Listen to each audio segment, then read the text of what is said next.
Good evening, students. Today I am going to present a class on motion plus 9 physics part. So while we discuss about motion, जब हम motion के बारे में discuss करेंगे, सबसे पहला चीज जो है हमको मालूम करना है कि motion जो word है उसका meaning क्या है. So any object or body when it is in motion means when it is moving. अगर कोई ऑब्जेक्ट स्टेशनरी होता है, मान लो कि वो रुका हुआ है, उसको हम नहीं बोलेंगे वो मोशन पे है. एनी ऑब्जेक्ट और ए बॉडी कोई भी हो, दैट पार्टिकुलर ऑब्जेक्ट जो मोशन में है और मूविंग में है, we will together call it as that particular body or the object is in motion. Now coming to the next part, जब हम मोशन डिस्कस करते हैं, कोई भी एक गाड़ी का एग्जांपल लो. सपोज एक गाड़ी में करीमगंज से स्टार्ट किया और it has to reach Guwahati.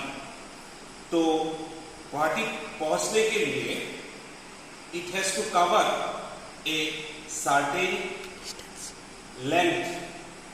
It has to cover a certain length. उसको हम क्या कहते हैं? In terms of transportations we call it as a distance. Suppose this is Karimganj and this is Guwahati. Now the distance between Karimganj to Guwahati, let's say 300 kilometer. So this particular town Karimganj and Guwahati, यहां से यहां तक पहुंचने के लिए the total length of the road is 300 kilometre. The total length of the road is 300 kilometre. That is, what does it mean? The distance of this particular, the distance between Karimganj and Guwahati is 300 kilometre. Now suppose ऐसे मान लो कि एक सीधा रास्ता जाता है जो करीमगंज से गुवाहाटी को कनेक्ट करता है, और दूसरा एक रास्ता है जो घूम के फिर गुवाहाटी जाता है. नाउ यहां पे सीधा जाने से आपका डिस्टेंस लग रहा है 300 kilometre, 300 kilometre. And if I go to another road, let us say it takes more 200, that is 500 kilometre. So दोनों केस में डिस्टेंस एक में है 300 किलोमीटर, एक में है 500 किलोमीटर. ना दोनों तरफ एक चीज सिर्फ डिफरेंस है, दोनों में डिस्टेंस कवर हो रहा है, बट सिर्फ है इसमें 200 किलोमीटर ज्यादा लग रहा है, इसमें 200 किलोमीटर कम लग रहा है. नाउ व्हेन वी से डिस्टेंस, वो किसी भी डायरेक्शन पे हो सकता है. वो किसी भी डायरेक्शन पे हो सकता है. वो सीधा हो सकता है, इधर से जाके इधर भी हो सकता है, ऐसे भी हो सकता है, ऐसे भी हो सकता है. किसी भी डायरेक्शन पे किसी भी तरफ वो हो सकता है. सो बेस्ड ऑन दैट मैं डिस्टेंस को बोल सकता हूं स्केलर क्वांटिटी. इसमें मैं बाद में कर रहा हूं, डिस्कस कर रहा हूं व्हाट इज स्केलर क्वांटिटी. अच्छा, दूसरा पार्ट, मान लो कि करीमगंज से गुवाहाटी जाने के लिए I am moving in the east direction. I am moving in the east direction. Now मैं इस डायरेक्शन पे ये ऐसे भी मूव कर सकता हूं, मैं ऐसे भी मूव कर सकता हूं. Now again in this scenario the 300 kilometer is covered. If I go in this direction also, I am moving towards east, 500 kilometer is covered. Now what does it indicate? It indicates distance with direction. Distance with direction. तो distance with direction को हम बोलते हैं displacement. Distance with direction को हम बोलते हैं displacement. So displacement बन जाता है वेक्टर क्वांटिटी। डिस्प्लेसमेंट बन जाता है वेक्टर क्वांटिटी। तो डिस्टेंस और डिस्प्लेसमेंट में फर्क कहां पे हुआ? डिस्टेंस हो गया तुम्हारा किसी भी डायरेक्शन पे जाओ, ऊपर से भी हो सकता है, घुमावदार भी हो सकता है, लेफ्ट भी हो सकता है, राइट भी हो सकता है। अगर डिस्टेंस को डायरेक्शन के साथ में अगर हम मिलाते हैं, ईस्ट वेस्ट, कौन से डायरेक्शन में, ये बन जाता है डिस्प्लेसमेंट। तो यहां पे जो डिस्प्लेसमेंट है, it is also in this direction 300 kilometre east. इस साइड से अगर जाओ 500 किलोमीटर ईस्ट। तो डिस्टेंस को हमने बोला स्केलर क्वांटिटी और डिस्प्लेसमेंट को बोला वेक्टर क्वांटिटी। दोनों में अंतर क्या हुआ? स्केलर क्वांटिटी वही हुआ जो कि हम मेजर कर सकते हैं, सिर्फ मेजर कर सकते हैं। और वेक्टर क्वांटिटी क्या हुआ? जो चीज हम मेजर भी कर सकते हैं और उसका डायरेक्शन भी पता है, east west, north east, north west, कोई भी डायरेक्शन हो जब हमको मिलेगा, दैट डिफाइंस द डिस्प्लेसमेंट। दोनों के साथ में उनका यूनिट हम लोग मीटर, किलोमीटर से मेजर करते हैं। Okay, now we will see कि यूनिफॉर्म और नॉन यूनिफॉर्म मोशन किसे कहा जाता है। अगर हमको यूनिफॉर्म और नॉन यूनिफॉर्म में अंतर करना है, सपोज यूनिफॉर्म वर्ड का मतलब क्या होता है? यूनिफॉर्म मतलब समथिंग स्पेसिफिक थिंग, मतलब सब परफेक्ट लग रहा है मुझे, everything is uniform around me. Non uniform haphazard, इधर उधर तितर बितर होके पड़ा है कोई भी चीज, उसको हम नॉन यूनिफॉर्म बोलेंगे। नाउ अगर मैं यूनिफॉर्म और नॉन यूनिफॉर्म मोशन बोलता हूं तो हाउ कैन वी डिस्टिंग्विश? अगर मान लो a certain person A, he has to go from Karimganj to Silchar. Same another person B, he is also going from Karimganj to Silchar. Now दोनों का जो total distance है, let us say वो है 60 kilometre. Total distance from Karimganj to Silchar is 60 kilometre. Now अभी जब ए ने अपना जर्नी स्टार्ट किया तो शुरुआत में ऐसे पकड़ के चलो कि शुरुआत में गाड़ी का जो स्पीड था, अच्छा दोनों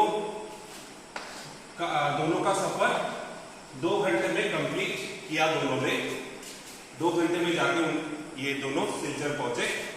Now, in this situation, what we can see is पहले 1 घंटा इन लोगों ने जब सफर किया, सपोज मान लो ए ने ए का जो गाड़ी है उसका स्पीड सपोज था 30 kilometre per our, 30 kilometre per our पहला घंटा।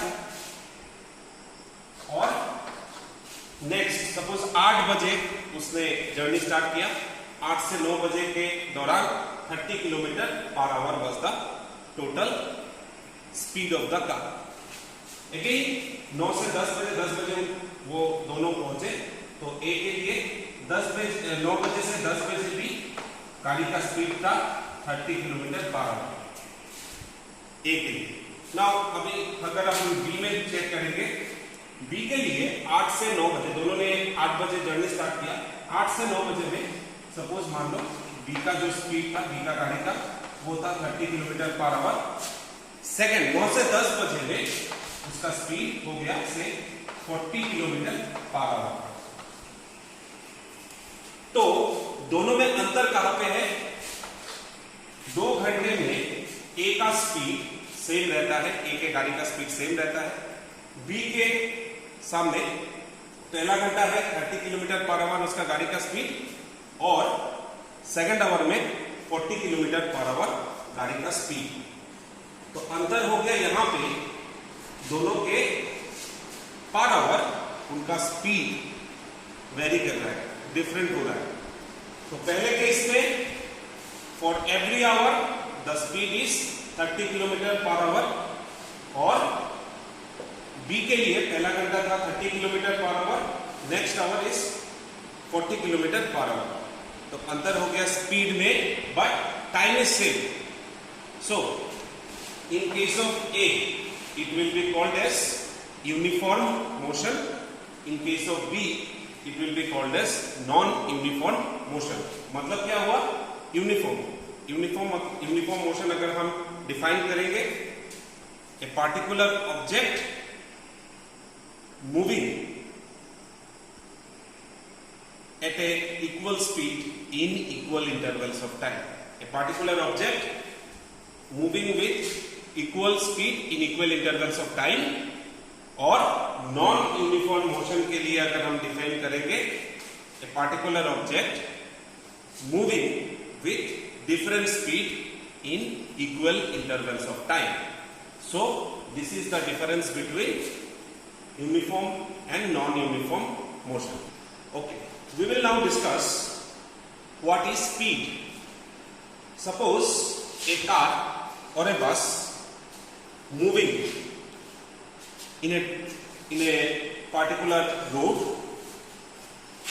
When we see the particular car, जब हम वो गाड़ी या बाइक को देखते हैं तो वो बहुत फास्ट हमारे आंखों के सामने से निकल जाता है. That particular term is called the speed. तो इन टर्म्स ऑफ फिजिक्स हम स्पीड को कैसे डिफाइन करेंगे?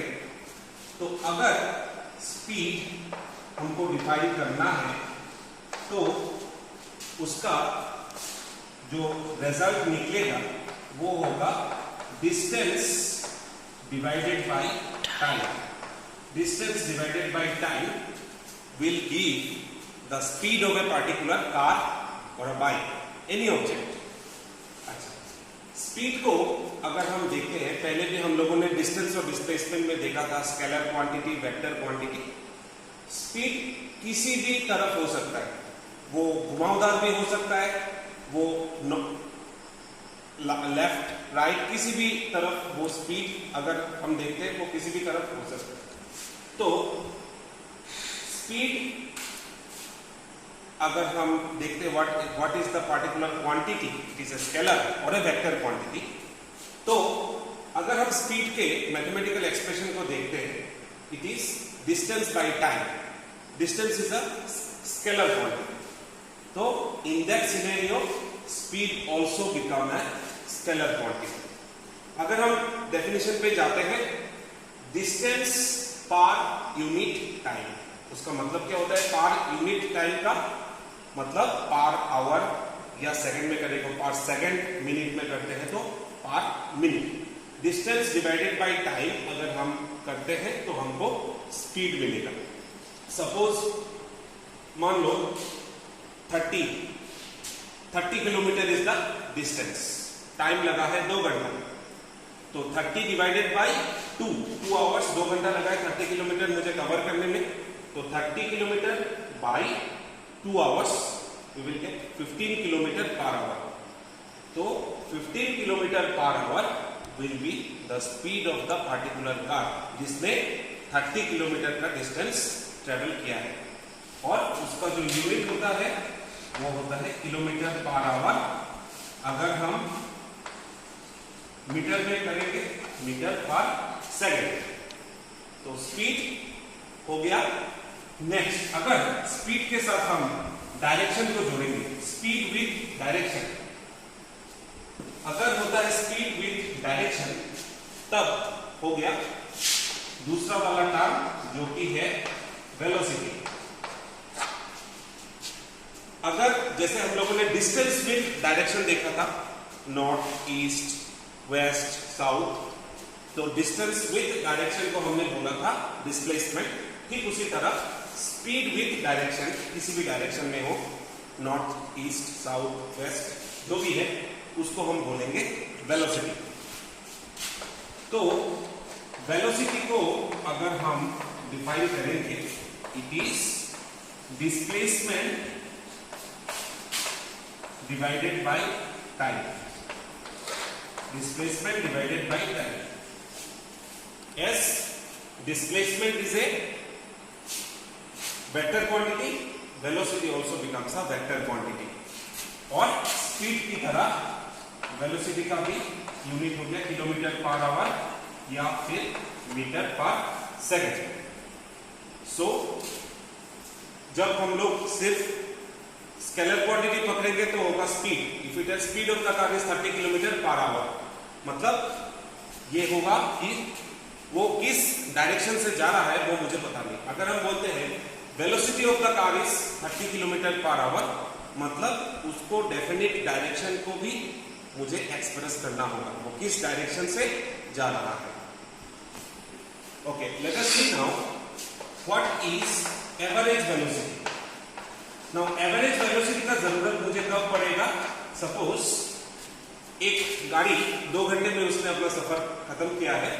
उस टाइम में उसका जो स्पीड रहा 50 किलोमीटर पर आवर, तो सेम स्पीड से उसने 2 घंटे में सफर अपना खत्म किया.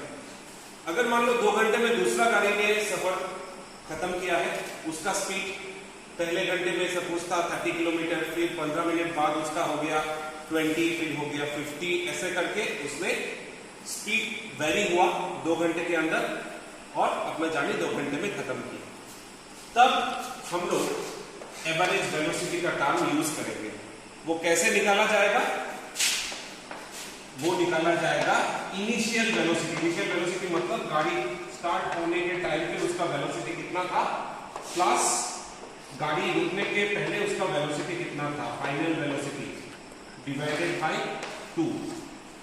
It is the arithmetic mean of initial velocity plus final velocity divided bye 2. तो by this mathematical calculation we will get the average velocity of that particular car.